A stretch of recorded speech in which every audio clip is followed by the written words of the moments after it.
ఈరోజు మనం చెప్పుకోబోయే కథ తేనెటీగల సహాయం.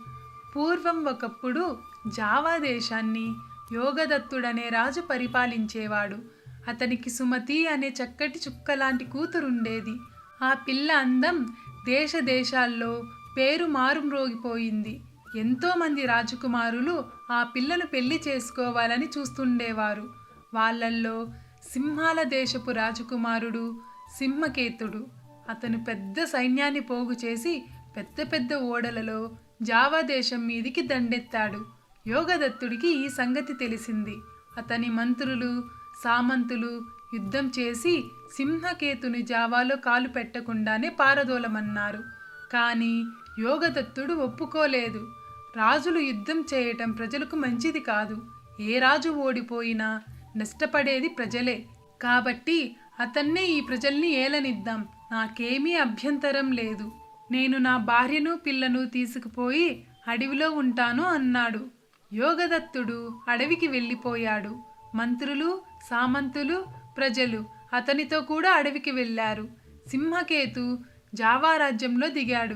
అక్కడ అతనికి ఒక్క మనిషి కూడా కనిపించలేదు. అతను నిరుత్సాహపడ్డాడు.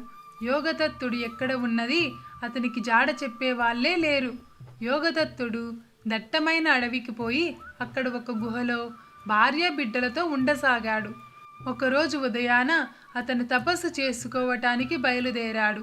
దారిలో తామర కొలను ఒకటి ఉన్నది. అక్కడ ఒక తామర పువ్వు మీద సాలీడు వల పన్ని ఉంది. ఆ వలలో ఒక తేనెటీగ చిక్కుకొని ఉన్నది. యోగదత్తుడికి జాలి వేసి ఒక పుల్లతో దాన్ని తప్పించాడు.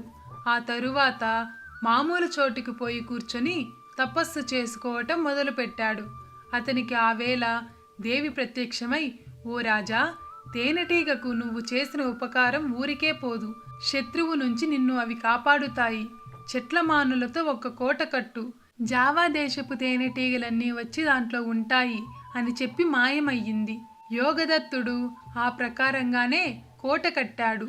తేనెటీగలన్నీ వచ్చి అందులో ఉన్నాయి. అతని ప్రజలు కూడా ఆ కోటలోనే ఉన్నారు. కొంతకాలానికి యోగదత్తుడు ఇక్కడ ఉంటున్న సంగతి సింహకేతుకు తెలిసింది.